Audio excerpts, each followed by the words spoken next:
विठ्ठल पंढरीनाथ भगवान की जय, ज्ञानेश्वर महाराज की जय, संत ब्रह्म एकनाथ महाराज की जय, गुरुदेव भगवान की जय।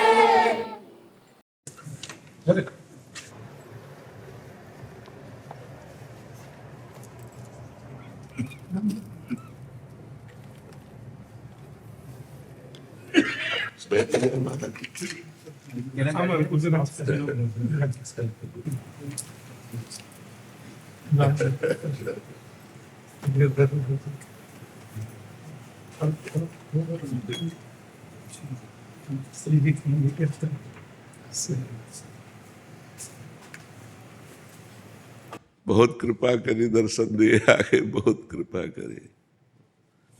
नरदास तो प्रायः वृंदावन में जब रहता हूँ तो नित्य उसमें दर्शन होते थे, दर्शन होते थे। तो नित्य भ्रमण में निकलता हूँ सवेरे, तो पूज्य श्री के दर्शन, दर्शन होते थे, उसमें जी दर्शन होते थे। बाकी भागवत कथा सेवाओं में देश विदेश में जाना रहता है, पर यहाँ रहता हूँ तो प्रायः, और सोशल मीडिया के माध्यम से तो दर्शन हम नित्य करते ही हैं। आपके प्रवचनामृत को भी श्रवण करने का सौष्ठव सौभाग्य प्राप्त होता है।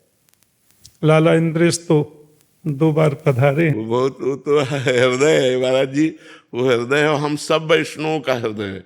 आपका ऐसा कृपा प्रसाद है कि इंद्रेश जी पर हमारे जितने भी संत महात्मा वैष्णव जन है सब आत्मा की तरह प्यार करते हैं, और उनका स्वभाव ऐसा है कि लूट लेता है उनका एक बार जिसके पास गए उसको अपना बना लिया। उनका स्वभाव ऐसा मृदु और ऐसा महाभागवत स्वरूप है, और आपकी ऐसी विशेष कृपा है उनके ऊपर कि वाणी में अमृत विराजमान है। जब भगवत चर्चा करते हैं ना तो चित्त को एकाग्रता करनी नहीं पड़ती, चित्त स्वाभाविक एकाग्र जाता है। तो हम कहा उनके ऊपर गुरु कृपा, पिताश्री की कृपा है जी। आप सब महापुरुषों की बहुत कृपा है।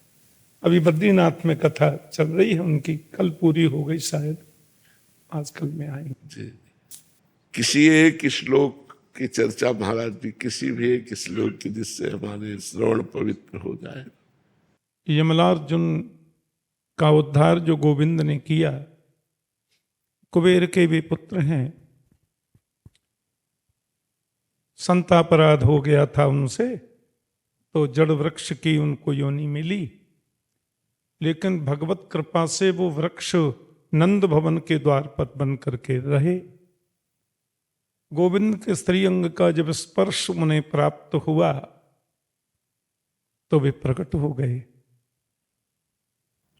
गोपाल जी स्वयं बंधन में हैं, दामरी बंधन, कमर में बंधी रस्सी, जी जी, और उनसे पूछते हैं क्या चाहिए, जी जी, तो उन्होंने बड़ी सुंदर बात कही कि वाणी गुणानुकथने श्रवणौ कथायाम हस्तौ च कर्मसु मनस्तव पादयोर्नः स्मृत्यां शिरस्तव निवास जगत प्रणामे दृष्टि सतां दर्शनेस्तु भवत्तनूनाम।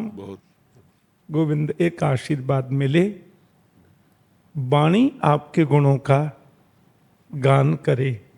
वाणी की सफलता इसी में है, और कान तो मिले ही इसलिए हैं, इनको श्रवण नाम इसीलिए मिला कि ये श्रवण करें, ये कृपा आपकी प्राप्त हो।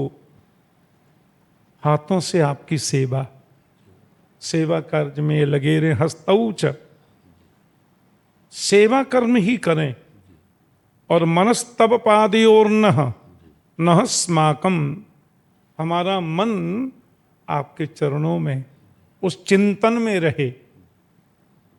चिंता से चिंतन की यात्रा, यही तो भागवत धर्म है। तो चिंता से मुक्त होकर के चिंतन में शिव युगल चरणों के अलावा और कुछ न रहे। और हमारा सिर, हे जगत प्रणम्य गोविंद, हमारा सिर आपके चरणों में झुका रहे। और दृष्टि ही सताम, सबसे महत्वपूर्ण बात यहां कही, जी जी दृष्टि ही सताम दर्शनेस्तु भवत्तनूनाम, हमारी दृष्टि संतों का दर्शन करे, महापुरुषों का दर्शन करे। तो भगवान बोले हमारा क्यों नहीं? संतों के ही दर्शन की बात आपने क्यों की? जी जी बोले संत कोई अलग थोड़ा ही है, भवत तनु नाम, जी जी वे तो आपके तनु हैं, जी, जी। आपका श्री सही, विग्रह है। जी जी मोते अधिक संत करे लेखा। जी भगवान कपिल ने श्रीमद् भागवत जी में संतों की महिमा बताई है। तितिक्षवः कारुणिकाः सुहृदः सर्वजन्तुषु समत्वेन च सर्वात्मा भगवान संप्रसीदति। साधुओं के लक्षण, तितिक्षवः, बड़े से बड़े कष्ट को मुस्कुरा के सहना। परसों कुछ लोग मेरे पास आए थे, तो महाराज जी जब वो लोग आते हैं तो आपकी चर्चा होती है और उसमें मन हमारा बड़ा हृदय द्रवित होता है और आह्लादित हो जाता है आपकी चर्चा आते ही। तो बोले बाबा महाराज के बारे में आप क्या कहेंगे? मैंने कहा बाबा तो स्वस्थ हैं, बाबा पूर्ण स्वस्थ हैं। शरीर की स्वस्थता और अस्वस्थता बनी रहती है, जी जी ये तो हम लोगों के साथ में भी चलता है। जी जी हमारा जी 66 वर्ष पूरे हो रहे हैं शरीर के, जी जी और 50 वर्ष भागवत की कथा सेवा करते करते 10 फरवरी को पूर्ण हो गए।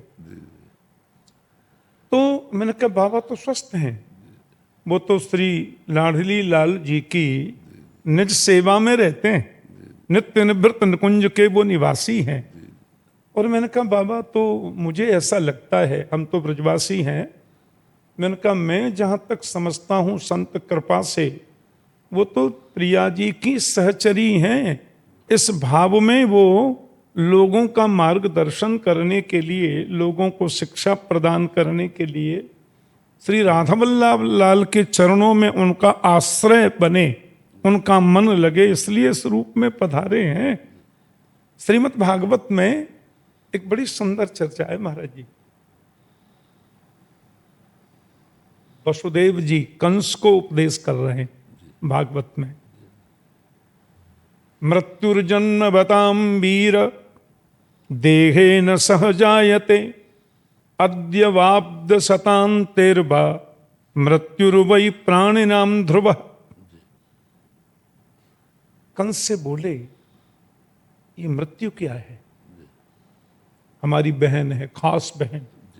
मृत्युर्जन्म बताम वीर देहे न सहजायते, ये हमारे शरीर के साथ में जन्म लेती है, बिल्कुल और जिस समय शरीर जन्म लेता है साथ में मृत्यु आती है। बहन है खास हमारी। बिल्कुल बिल्कुल अद्यवाब्द शतान्तेर्वा मृत्युर्वै प्राणिनाम ध्रुव। जी आज कल 15 दिन बाद 100 वर्ष बाद मृत्यु ये होगी। प्राणिनाम ध्रुव, ये ध्रुव है, निश्चित है, बिल्कुल। ये होगी। और हम तो शरीर है ही नहीं, हम तो दिव्य आत्मा है। नात्मा जजान न मरिष्यति नेधते सब।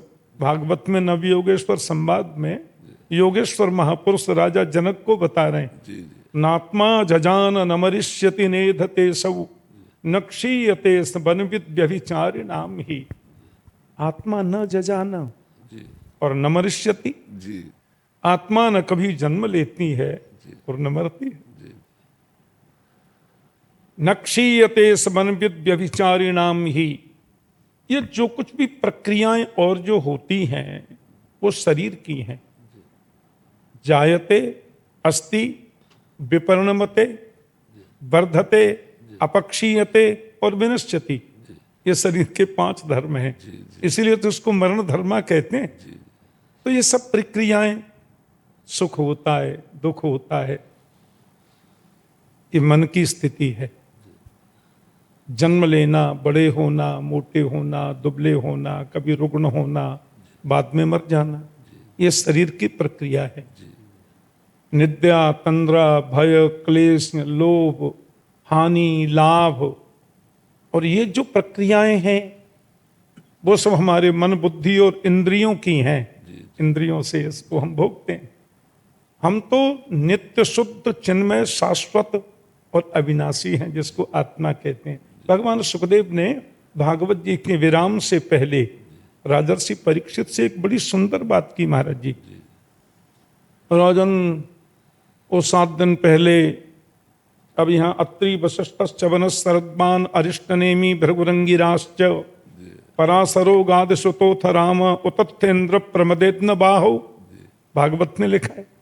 वहां सुखदेव जी महाराज के पिताजी बैठे हैं, बाबा बैठे हैं, पर बाबा बैठे हैं, और पर बाबा वशिष्ठ जी बैठे हैं। जी जी जी।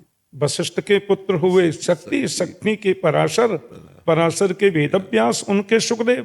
तो शक्ति जी को छोड़ करके बाकी तो सब बैठे हैं वहां पे। शक्ति जी तो और पराशरो गाद सुतोथ राम, भगवान परशुराम बैठे जी जी। गाधी तने। तो इन सब के मध्य पता नहीं मैं भी आ गया। सुखदेव जी बोले, और 7 दिन पहले तुमने एक प्रश्न किया था, जल्दी मरने वाले की मुक्ति का उपाय क्या है? जिसको केवल 7 दिन में मर जाना है, उसकी मुक्ति का उपाय बताइए। ये परीक्षित का प्रश्न था। जी जी। तो अब 7 दिन हो गए, कथा हो गई, आपको तक्षक सर्प डसेगा ऐसा शाप लगा था, फिर हजारों प्रश्न हुए, हजारों आपने उनके उत्तर श्रवण किए। अब भैया 7वां दिन है, तक्षक तो आएगा, आकर के डसेगा।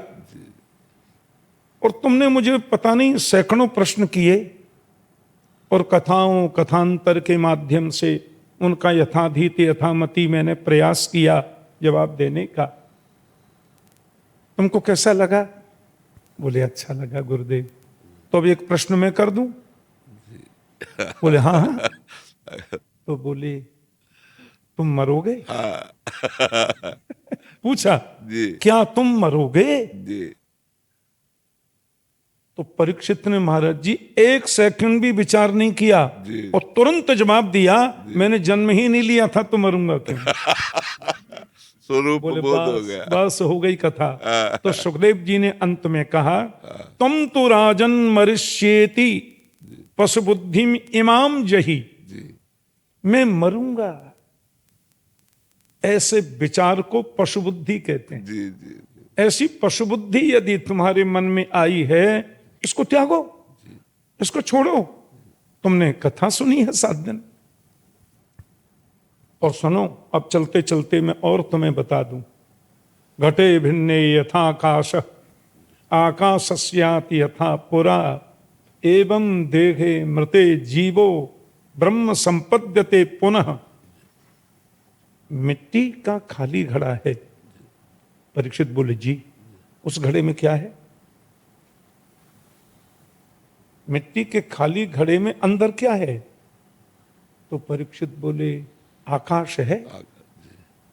वेदांती भाषा में उसको बोलते हैं घटाकाश। पता नहीं है मुझे क्या हुआ, मैंने जोर से डंडा मार दिया तो घड़ा फूट गया। तो आकाश कहाँ गया? सुखदेव जी बोले वो आकाश किधर गया? बोले वो महाकाश में मिल गया। एवं देहे मृते जीवो ब्रह्म संपद्यते पुनः। ऐसे ही जो आत्मज्ञानी महापुरुष होते हैं, भगवत चरणानुरागी महापुरुष होते हैं, रसिक जन होते हैं, उनका शरीर रूपी घड़ा फूट जाने पर ब्रह्म संपद्यते पुनः, ये प्रभु को प्राप्त हो जाते हैं। जो रसिक जन हैं वो प्रियालाल जी की चरण सेवा में रहते हैं सहचरी भाव में। और जो वदन्ति तत्तत्त्वविदस्तत्त्वं यज्ञानमद्वयम् ब्रह्मेति परमात्मेति भगवान इति सद्यते तत्त्वविदस्तत्तत्त्वं वदन्ति यत् अद्वयम् ज्ञानम ब्रह्म। तत्ववेत्ता उसको तत्व कहते हैं, ज्ञानी उसे ब्रह्म कहते हैं, योगी उनसे परमात्मा बोलते हैं, और भक्त उसको अपना भगवान कहते हैं, लाल जी कहते हैं, प्रिया जी कहते हैं, इस भाव से उनको। तो उनकी प्राप्ति हो जाती है। ब्रह्म संपद्यते पुनः। और मैं चलते चलते फिर तुम्हें बता दूं ये क्या है। सुखदेव जी कह रहे हैं स्वप्ने यथा सिरच्छेदम पंचत्वाद्यात्मन स्वयं एवं पश्यति देहस्य तत ह्यात्मा ह्यजोमर। तो सुखदेव प्रभु ने कहा हम सपना देखते हैं। कैसा कैसा सपना आता है, बिल्कुल अंतिम उपदेश कर रहे हैं। हम जंगल में जा रहे हैं, बड़ी शोभा देख रहे हैं, ये आम है, ये वृक्ष है, ये है, वो है। सामने दिख गया झाड़ी में बब्बर शेर। शेर ने हमको भी देखा और हमने शेर को देखा, तो हम तो उल्टे हो लिए। अच्छा है इसकी नजर न पड़ी हो, अपन निकल लें। शेर ने देखा, बोले ब्रेकफास्ट मिला है ताजा, छोड़ेंगे कैसे। तो हम जरा तेज चले तो शेर भी तेज चला। एक झरना सा मिल गया, हमने कहा इसको कौन पार कर सकता, झट से पार हो गया। उसने तो छलांग लगाई, हमको पकड़ लिया और मुख खोल करके मेरी गर्दन अपने मुंह में ले ली। अब तो जैसे ही उसने अपने दांत गाड़ करके मुझे मारना चाहा, सो हड़बड़ा के नींद खुली। तो देखा हम तो पलंग पर ऐसे में सो रहे हैं। लेकिन जिस समय हम स्वप्न देख रहे थे उस समय ये पता नहीं था कि ये स्वप्न है। बिल्कुल बिल्कुल। यदि उस समय ये पता हो जाए कि स्वप्न है तो हम भागें क्यों, ये तो सपना है। फिर जगह पर अरे भगवान बड़ी कृपा, हम तो सुरक्षित हैं, कोई शेर बेर नहीं है। तो सुखदेव स्वामी कहते हैं स्वप्ने यथा शिरच्छेदम पंचत्वाद्यात्मन स्वयं। जैसे स्वप्न में कोई सिर काट दे तो जगने पर हंसी आती है, ये स्वप्न था। ऐसे एवं पश्यति देहस्य, ये शरीर जो है हम अपने मन से, बुद्धि स्वप्न देखती है, क्योंकि सब सो जाते हैं वो नहीं सोती है। तो जगने पर हंसी आती है। तो इस स्वप्न है मोह निशा जग सो बनिहारा, देखें सपन अनेक प्रकार। गोस्वामी जी लिखते हैं। तो ये स्वप्न है और तुमको बस अंतिम में सुखदेव जी कह रहे हैं मैं प्रभु का हूं, प्रभु मेरे हैं, ऐसा संकल्प मन में ले लो। ब्रह्मभूत प्रसन्नात्मा, गीता में कृष्ण बता रहे हैं ब्रह्मभूत प्रसन्नात्मा न सोचती न कांक्षति समः सर्वेषु भूतेषु मदभक्तिम लभते पराम। पराभक्ति की बड़ी विचित्र व्याख्या की है गोविंद ने श्रीमद् भगवत गीता में, योगेश्वर ने। तो इस पराभक्ति की प्राप्ति जिसे हो जाए, पराभक्ति जिसको मिल जाए, काय का जन्म और काय की मृत्यु। तो मैंने उन लोगों को बताया, बहुत देर तक बात चली। हमने कि बाबा तो हमारे लाडली लाल के बड़े प्रिय हैं और उनकी सहचरी भावापन्न सखी हैं, और ये शरीर रूप में वे पधारे हैं हम लोगों के कल्याण के लिए। और शरीर तो आगमा पायनो नित्यम तांत तितिक्षस्व भारत, कृष्ण कह रहे हैं गीता में। कब आए कब जाए, ये मेरा सद्भाग्य है महाराज जी कि बचपन से हम संतों को ही सुनाए, उनकी गोद में ही पले। और महापुरुष बड़ा प्यार करते हैं, बहुत आदर देते हैं, जिसके हम योग्य नहीं हैं। भगवान राम ने श्री रामायण जी में 2 बातें कही हैं। किष्किंधा कांड में बाली की पत्नी को उपदेश देते समय कह रहे, चित जल पावक गगन समीरा, पंच रचित अति अधम शरीरा। पृथ्वी जल तेज वायु आकाश, इन 5 तत्वों से बनने वाला शरीर, त्वक चर्म मांस रुधिर मेद मज्जा अस्थि, इन 7 धातुओं से निर्मित ये शरीर अधम है। राम जी कह रहे हैं। वही राम जी उत्तरकांड में कह रहे हैं, गुरु जी के आश्रम में वशिष्ठ जी के सामने हजारों अवधवासियों की उपस्थिति में साधक संत भी बैठे, तो भगवान राम कह रहे हैं ये शरीर क्या है? बोले साधन धाम मोक्ष कर द्वारा। ये शरीर साधन का धाम है और मुक्ति का द्वार है। पायन जही परलोक समारा। आज मैं कुत्ता होता तो आप श्री के सन्मुख बैठकर मैं भागवत की कुछ चर्चा कर पाता?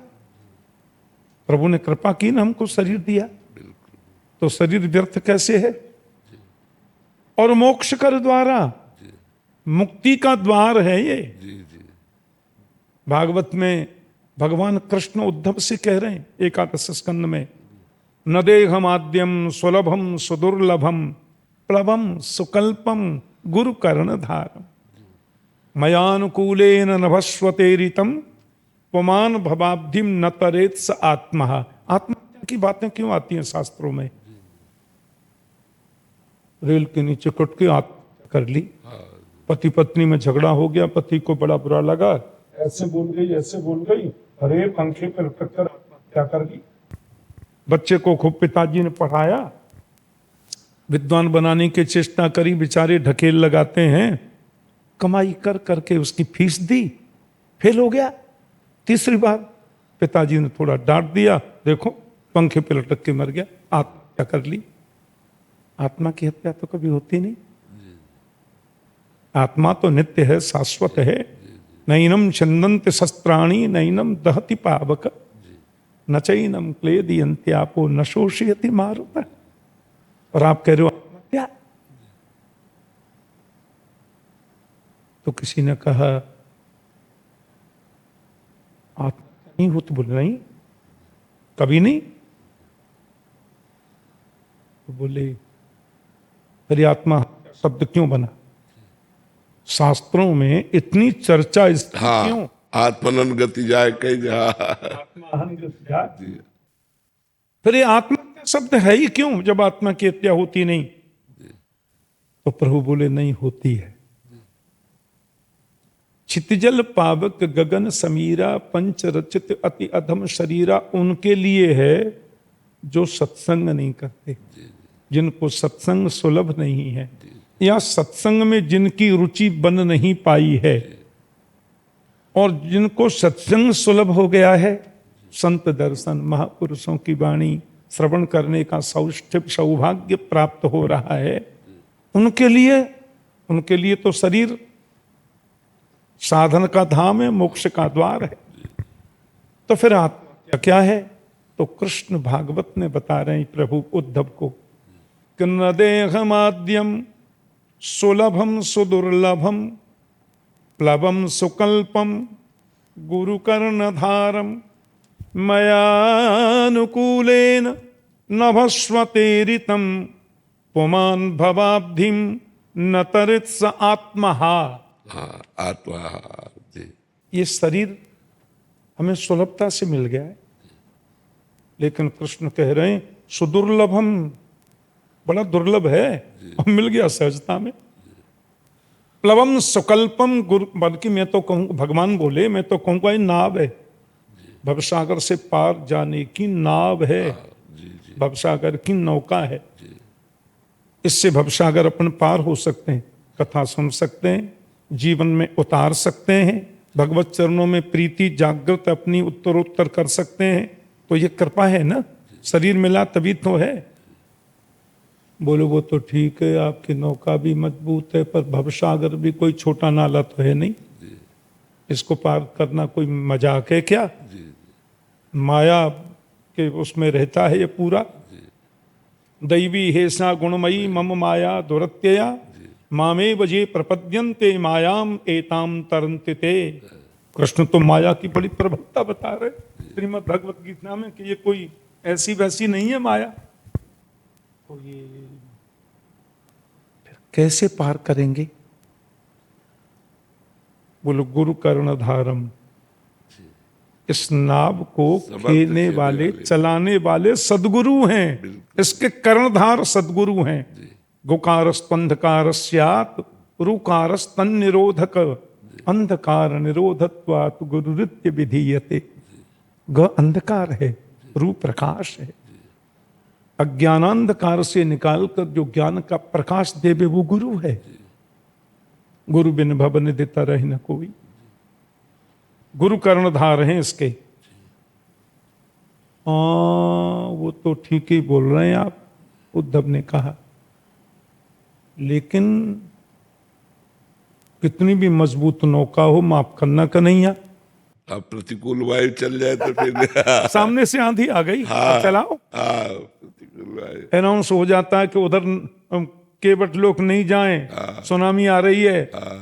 तो प्रभु ने एक बड़ी मीठी बात कही कि मयानुकूलेन नभस्वतेरितम। गुरुदेव तो चला रहे थे, पर गुरु की कृपा से मैं अनुकूल वायु बनकर पीछे से उसको धक्का दे रहा हूं। बिल्कुल बिल्कुल। फिर भी व्यक्ति भवसागर पार नहीं हो जाए, स आत्महा, बिल्कुल ये आत्महत्या है। बिल्कुल बिल्कुल। इसको आत्महत्या कहते हैं। शरीर मरना पड़ना आत्महत्या नहीं है। तो उद्धव ने कहा, महाराज जी गजब बात, तो हम लोग कितने बड़े भाग्यवंत हैं। अहो अमीशाम किम कार्य शोभनम प्रसन्न ऐसाम स्विदित स्वयं हरि। देवता भी प्रशंसा करते हैं। यही जन्म लब्धम न शुभारताजिरे, अजिर मीन्स आंगन। ये कितने भाग्यवंत हैं लोग, भारत के आंगन में इन्होंने जन्म लिया है, जहां संत दर्शन, जहां सत्संग। स्वर्ग में सुलभ कहाँ है नहीं। तो इन सब को प्राप्त करके हम भवसागर पार न करें, यही तो आत्महत्या है। तो महाराज जी, आप तो पूर्ण स्वस्थ हैं, और शरीर की जो अवस्था है वो तो उतार चढ़ाव आता रहता है। आप तो श्री लाडली लाल के चरणों में विराजते हैं प्रभु, और आपके दर्शन से हम ब्रजवासी लोग भी आनंदित और कृतकृत्य होते रहते हैं। मैं ज़्यादा थोड़ा प्रवृत्ति ऐसी है, पर छुप छुप में खूब दर्शन करता हूँ। इधर से जब भी निकलूं तो केली कुंज की चौखट को मन ही मन प्रणाम करके जाता हूँ रोज। बहुत अभिलाषा थी बाबा का दर्शन करें। बड़ी कृपा करी, बड़ी। हमारे वैकुंठोत्सव गुरु जी का प्रतिवर्ष होता है 15 से 21 दिसंबर। उसमें भारत के सब संत कृपा करके आते हैं दास के ऊपर। और श्री मलुक पीठ वाले महाराज जी ने 3 बार वहाँ कथा की। एक बार भक्तमाल जी की कथा, और एक बार भागवत जी की कथा, और इसी साल उनकी हुई थी। तो हमने कहा, महाराज जी आपके शुक्र रामायण सुनाइए। तो मलुक पीठ वाले महाराज जी बड़े अद्भुत संत हैं महाराज जी, और बड़े विद्वान संत हैं श्री राजेंद्र दास जी महाराज। इस बार उन्होंने शुक्र रामायण सुनाई। भागवत जी में जो रामचरित्र है, कैसा आनंद वर्षण। तो प्रतिवर्ष कोई कोई संत कृपा करके पधारते हैं, और वहाँ सब श्रवण करने वाले भी 90% तो वक्ता होते हैं, और दास भी बैठ करके नीचे श्रवण करता है। ये सुख जीवन का प्राप्त हो रहा है महाराज जी। तो भगवत चर्चा, भागवत चर्चा, और वास्तव में तो भागवत की कथा, मुझे तो लगता है उसमें भगवान की कथा नहीं है, भक्तों की अधिक अधिक तो भक्तों की है। भक्तानाम भागवतानाम कथा इति भागवत कथा। जी जी जी। यदि वो भगवान की कथा होती तो उसका नाम होता भगवत कथा। जी। प्रणाम तो भागवत कथा। हाँ, भागवत कथा जी। भगवान के भक्तों की कथा महाराज जी वही हम लोग श्रवण कराते हैं। और आप सब महापुरुषों के चरण रज के आशीर्वाद से जब तक वाणी चल रही है तब तक ये सेवा कथा बहुत सेवा अमृत है, बहुत अमृत महाराज, बहुत अमृत। आज मैं कब करके हुआ आपके दर्शन पाके और आपसे क्षणिक वार्ता करके आप विराजे, आप विराजे।